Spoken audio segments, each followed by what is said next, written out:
Hello everyone, I'm here to talk about Revell and the Millennium Falcons. We're going to do an out-of-box review on their Skill Level 2 kit, and we're going to compare it to the Build and Play kit. Yeah, there we go. Now, I got a lot of grief comparing the Millennium Falcon from Bandai with the Build and Play kit. There's a couple of reasons why I did it. The Build and Play kit is the same scale as the Bandai kit. Comparing the same scale is easy because if one has softer details than the other, you can call it out real well. But if I take a 1/72nd model and compare it to a 1/44th model, I would expect the 1/72nd model to have much better detail than the 1/44th model. So comparing different scales doesn't work well, in my opinion. When you compare model kits, you should compare the same scales. Okay?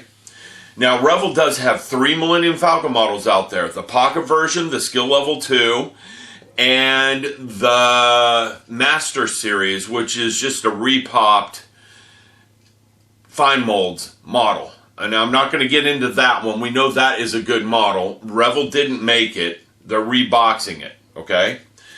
What I wish they would do, and a lot of you would, is they'd rebox this fine molds kit.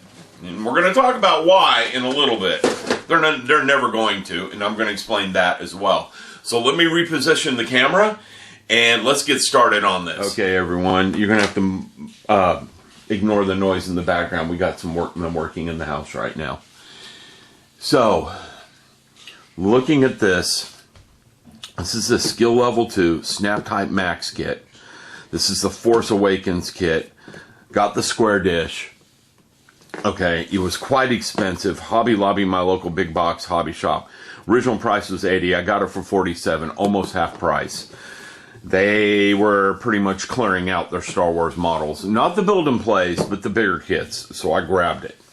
Okay, thought I would use it in a review. No, I would have paid $80 for a review kit. Not this. Okay, and you're going to see why I'm not even happy at $47. It's way overpriced. But anyhow, looking at it, no reference to scale here. And if you look at the sidebar, there's no reference to scale. It does say keep details for future reference. You want this for future reference. It does say that right there. Trademarks under license, manufactured by Revell. Okay, if we look at the bottom of the box, it still doesn't say scale. It says 85 pieces, age 8 to 10. Snap tight, features easy snap assembly, no glue or paint, may require tools. Build time approximately 1 hour. Assembly required, everything included, decorated as shown. Okay, sometimes I feel when I'm reading these, English was not the native language, which is fine. I mean, good model kits can come from anywhere, and I won't care where they come from. I don't even care if the directions are in English. Anyhow, there's the box. Now let's get into it. Let's take a look. I've already got everything out of the box. I've done this review 3 times. This is my 3rd time now. Okay? Here is the base plate. The top plate of the ship. Okay? Is the paint accurate on here? Well, the gray spots, the dark light gray, appear to be in the proper places. Some of you will know a little bit better than me because I've never painted a Millennium Falcon. I got halfway through building one, the old AMT MPC kit, and I need to finish that one day, very, very soon. But when I start looking at reference photos, and we've got one on the Fine Molds box, okay? If you look at that, yeah, the gray paint's about where it should be. Okay, I know this is a New Hope version, but the gray paint is about where it should be. If I were to look at the Bandai box, the gray paint is exactly where it should be on the Bandai box. Now, one thing, the Fine Mold box is a New Hope. This is the Force Awakens, so the paint looks to be correct for Force Awakens. We can't get upset about that. Okay? Now, talking about details, here's the Build and Play kit. The paint is not in the same place in the Build and Play kit. They are both Force Awakens, and that's not very good. Okay? You can see the paint's not in the same spot. The Force Awakens Build and Play is missing the lighter gray colors. Now I'm going to zoom the camera in so we can walk through the top plate of the ship and look at details. and where they should be and what's going on with them. Okay, it'll take it a second, it'll refocus. There we go. And I'm gonna move the camera just a little bit. Okay, now taking a look, let's start at this position here. Now that looks like the New Hope, and you know, I got most of the way through the top plate on the AMT kit and detailing it and looking at the photos from the actual filming models. That looks like a New Hope. This doesn't. Okay? And if we get the directions for the Bandai kit out, which I buried already, because I just closed the box up, and on the proper page, you can find that spot, and you can look at it, and you can see that the build and play kit is more closely matching what Bandai has. And I'm picking on Bandai for a reason, because, well, they make a very good model kit. And you can see it right there in the Bandai directions that we have pieces coming up and out of that pit. And you can also see the back, parts that go on the top of the back of the model there. And we're going to talk about that in a second. Okay? So this, to me, is more screen accurate than this, because it should have pieces coming out of there. And after looking at the sprues, there are no additional pieces to add. This is what you get. So we're losing accuracy there. If we look at the back plate, first off, this looks like someone just took a stencil and spray painted a little something on it. Okay? And it doesn't look very good to me. It just, oh, well, we weathered it. There should be streaking. You know, if I'm going to build this model and try to make it look accurate, I am going to strip the paint off of it. It's just no good. On this one, well, that streaking's not there. I can add the streaking if I want and make it look the way I want. Bonus, I don't have to clean that off beforehand. Okay? Second, look at the detail. It's soft. It is very soft on here. It is not very well done. And you look on here, the detail is crisper. This is a 1/44th scale ship. This one is not 1/72nd. It's more like 1/87th or something. You'll have to look it up on the internet. I don't know offhand. I'm sure someone will post it in the comments. But this has better detail on it to me. Is the detail accurate? Well, without looking at reference photos, I'm not 100% sure. But again, you know, we do have the Bandai renders here. And, well, I'm not saying it's very, very accurate. I would say this is better from what I remember looking at it. There's supposed to be some rear ends of some German tank parts right here, here, and here. And they're not even there. This at least is showing some of that detail. Okay? If we turn the model and start looking at other locations, we have detail here versus here. They're not the same. The piping looks pretty bad here, actually. It's not going into there correctly. I mean, it doesn't even look like a pipe that goes in. It just looks like they added that surface detail. Whereas this looks more like pipes going in. Rotating the ship. Okay, I have done the piping in brass on the AMT kit. So it looks like pipe along here. And I know this pipe goes all the way across here, and there's a gap in it right here. If we look at this one, this pipe goes all the way across. Okay. Now, one thing, this is a larger scale, so the mandibles look like they are different from the body than they do here. Okay, there's supposed to be an overhang right there. The mandibles are supposed to be able to move, to grab things. And, well, this looks a little bit better than that, but it's a larger scale. It should look better. Okay, this should not look better than this because this is a larger scale. And unfortunately, I think this looks better. Looking at the pipework on the front, this is very good. A little light wash, dirtying it up a bit, and this would look really good.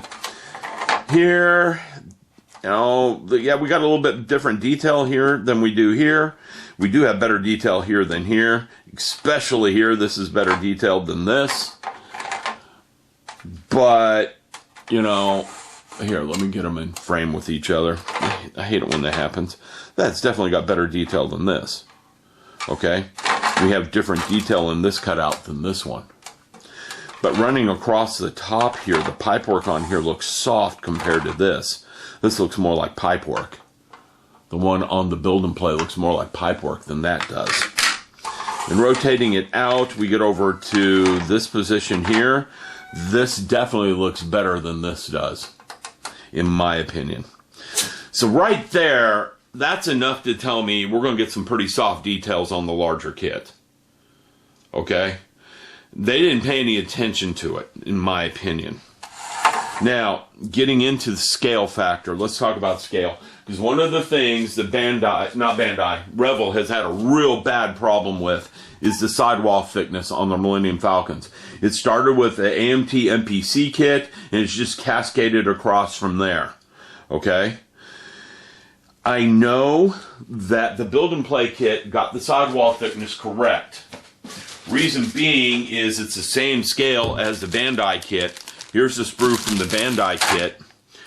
Here's the rear engine from the build and play kit. And if I lay them on top of each other, they are the same thickness. And you can see it right there. You can see that they are the same thickness. So I can say pretty much that the build and play kit got its ratios right. Especially when I compared the dish of the build and play kit to the Bandai kit. This is about the same proportion. Okay? This is set up correctly. So let's start talking sidewall thickness. In order to do that, we need to talk scale. So one way to do it real quickly without a ruler is we can just see how big of a scale this kit is. Now you notice the mandible ends there. I'm probably going to have to zoom it out some. Yep. You guys can't see the whole thing. If I zoom out a bit, you can see the whole thing. There we go. Now if I start with the two backs lined up, okay, and then we're doing this roughly. We're not trying to be accurate. And I move that there. Okay, maybe I should do it with a ruler. Let's do it with a ruler, because that's just getting awkward. The curvature of the ship is getting me. So if I take a ruler, put it at the back, run it to the front, this is roughly 8 inches long. Okay? So if we take the back, run it to the front, we're at 12 inches there. It's roughly 15 inches. So this is not quite twice the size of that, but it's close. Okay, that's why I say it's not 72nd scale. It's got to be a smaller scale than 1/72nd scale. Okay? So roughly, it's twice the size. That's not too bad. That's easy to work with. Here's the engine grill for the Skill Level 2 Snap Max kit. You know? That's not even opaque. They start with clear plastic and just sprayed some blue paint on it. If you want to light this kit, you're going to have to strip this paint and put some clear blue on it. Just the way it is. I've already tried shining the light through it. It doesn't come through it very easily. Now here's the build and play kit. You can see it's ribbed like it should be. Those are little squares. It is translucent. I can light this. I don't have to use the lighting kit that came with the model. I could do my own lighting on it if I want. Pretty easily, actually. Now let's take a look at the size. This should be roughly twice the thickness of this. And if I line them up, it's more like 3 times the thickness. Maybe even closer to 4. No, 3. It's 3 times the thickness, and it should be less than twice. That means they got the sidewalls too thick. That means it's not going to look right no matter what you do unless you replace those sidewalls, cut them down, do everything to it. That also means the cockpit tube's going to be too big. I can keep going on that. The proportions are just wrong. Okay? Now let's take a look at the rest of this model. We've seen 2 pieces of the 86. Here's the bottom of it. If I compare it to the build and play bottom, I still like the build and play better. It's got better detail. The detail is crisper. It's better.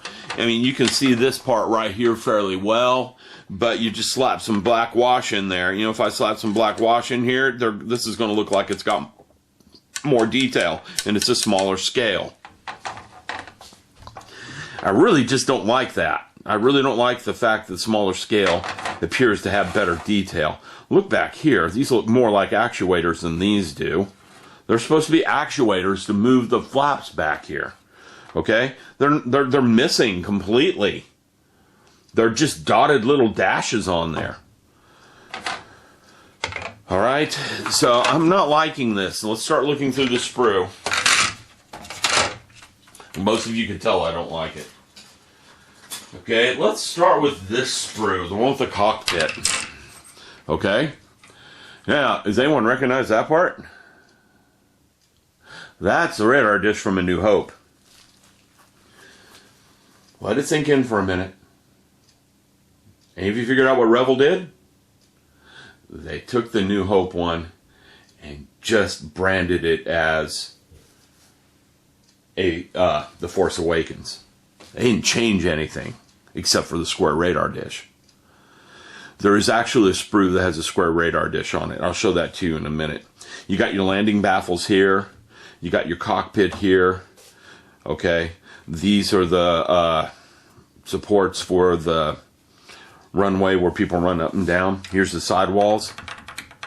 Again, you take a look at that. It's definitely more than twice. It should be less than twice. Sidewalls are too thick. Take a look at the cockpit. The seats in the cockpit back here, they're not even trying to get that correct. They're just not. They don't look anything like that. In fact, the cockpit doesn't look anything like that at all.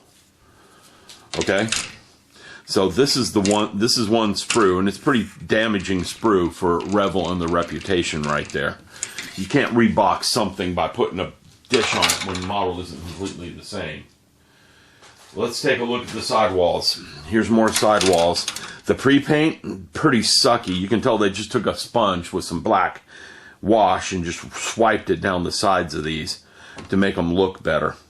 It does have the old transmissions on it. I'm pretty sure that's a transmission from some car model or truck model on the side right there. But I don't know if that's actually there on the Force Awakens model. I don't recall seeing it on the Bandai kit. But then again, the Bandai kit is so many pieces, it's pretty easy for me to just overlook it while I'm digging through the box. Alright? So if I'm going to build this, I have to strip this wash off. There's no way about it. It has to go. Look at this right here. I got to strip that as well. And if I get out the build and play parts, which it doesn't take me too long to find the build and play. I didn't even talk about the laser cannons on either one of them. They're both pretty sucky. But there's the build and play part. Let's take a look at the docking rings. Let's take a good look at the close-up of the docking rings. Okay? So you whistle while you zoom.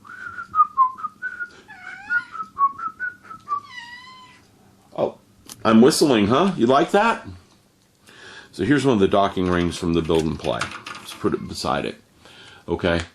Detail-wise, I actually like the build and play again. It looks better. Honestly, plus, here, let's get up close so you guys can see that really well. Wow, on camera, please. There you go. It has as much detail as that does. Just as much. Okay? And we haven't found the radar dish yet, so let me get that one. As far as I can tell, what they did is, well, here's your radar dish, your square radar dish for Force Awakens. As far as I can tell, this is a new sprue. They replaced the sprue with the landing gear and made a new sprue because it has these parts on it. These parts are duplicated. Those are the landing baffles for the landing gear. They're duplicated over twice. Okay?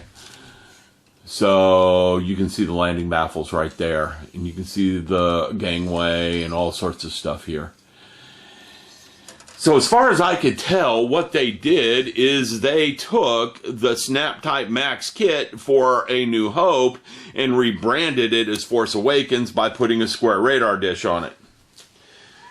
And there are differences between the two models. The Force Awakens Millennium Falcon is not 100% the same as the New Hope one. And Bandai says, yes, they are. Okay? I mean, Revell says, yes, they are. This is not a good thing. Now, I'm going to turn the camera up, back over where I was sitting a minute ago. And I'm going to walk over there and start talking to you guys. Now, Millennium Falcon models, what would I buy? Okay? I bet you get my chest. Ooh, I just squat a little bit here. I can sit down. What should I buy if I'm... Oh, no, I can't sit down. What should I buy if I'm getting a Millennium Falcon model? If you're on a good, really strict budget, the build and play kit. Some tender loving care, strip the paint, redo the paint. It'll actually look fairly decent. The details are good. Okay? Another one to find and track down is this one. Right now, most people are trying to get the Bandai kit. Since everyone's after the Bandai kit, I bet you can pick this one up kind of cheap if there's any more left. I got this right when Bandai started doing their Star Wars models. So I got that one before they closed out. That's a really good kit. It wasn't very expensive at the time. It might be getting there now, simply because you're not going to find it. Why would Revell not release that model? Why wouldn't they make that a Master Series and release it? Because it would be in direct competition with this turkey here, this piece of turd here. It would be in direct competition with that one. That's their own making. They don't have to pay anyone for that. The Fine Molds kit, they have to pay a licensing fee. So they're not going to re-release that. They're going to their Master Series is probably only going to be the 148th X-Wing, the 148th TIE Fighter, and the 172nd Millennium Falcon. All those are from Fine Molds. They're not going to license anything else. Okay? So, if you're on a budget, build and play, up next would be the Bandai. If you're not on a budget, get that Bandai kit. Or the 172nd Fine Molds / Master Series. There's no budget, get that. You will be happy with that. The Bandai kit, though, is a very, very nice kit. It's a beautiful kit for the price. Just beautiful for the price. Okay? AMT Erdl kit, it's not that bad of a kit. There's lots of aftermarket there. You want a large-scale kit that looks good and you can't afford that Master Series kit, get the AMT. But before you get the AMT kit, I would track down all the aftermarket parts you want first. Because the sidewalls, aftermarket sidewalls on that thing can be hard to get these days. There was a run on them a couple of years ago and I picked up a set of them. I don't think I picked up 2 sets. I might have gotten 2 sets. Well, I have 2 AMT kits. Anyhow, having said that, summary. Fine Molds, 172nd, wonderful kit, no budget. Bandai kit, wonderful kit. Fine Molds, 144th, wonderful kit. Those three would be, one of those three would be what I would get if I want a Millennium Falcon. On a big budget and have lots of time and want to upgrade, AMT Erdl kit, NPC, AMT kit, sorry. If you can track down the aftermarkets, is a good kit. The build and play kit, believe it or not, is better than the Snap Max. The one I would never spend my money on, and I already did, is that Skill Level 2 kit. Just not worth it. Not at that price. Maybe 20 bucks. Not 80. Not 70. Not 60. Not 50. I paid 50. Just not worth it. For $50, I would get the Bandai kit. Okay? If you're 10 years old for $50, I get the Bandai kit. Sorry, I wouldn't even give this to a 10-year-old who wants to get started in model making. I just wouldn't. You know, I would track down the old NPC kit on eBay and let them get that if they're 10 years old. They'll have more fun with it. It's got more parts and it's a better model kit. Alright, now, to give Revell another chance, what I'm going to do later in the week is I have the Snap Max Resistance X-Wing. That is all new tooling. It has to be. They can't just take an old X-Wing kit and bill it off as a new one. The proportions just aren't right. So we're going to take that kit and compare it to the Bandai kit later next week so that you can look at the two kits and see how they work when Revell actually tries. They're definitely trying with the build and play kit. It's definitely a better take on the Millennium Falcon. But this is garbage, and we shouldn't give them our money for this crap. Don't buy this. Okay? I did for a review. I buy all the kits for review. No one gives them to me. Okay? They just don't. And occasionally I get kits in the mail to build. Don't send me kits to build. My build rate is so slow right now. Okay? So I can't promise I can build anything anytime soon. Don't send me anything to build. But I do buy all the kits I review. Unbiased that way. I can just say what I want. I don't feel like I have to be nice because someone gave me a kit. You know, like right now I'm definitely not being nice. Don't buy that crap. Alright, let me go. I will talk to all of you soon. The Maquet kit is baking. I did do the oil washes on it. I'll put a video up on that really soon.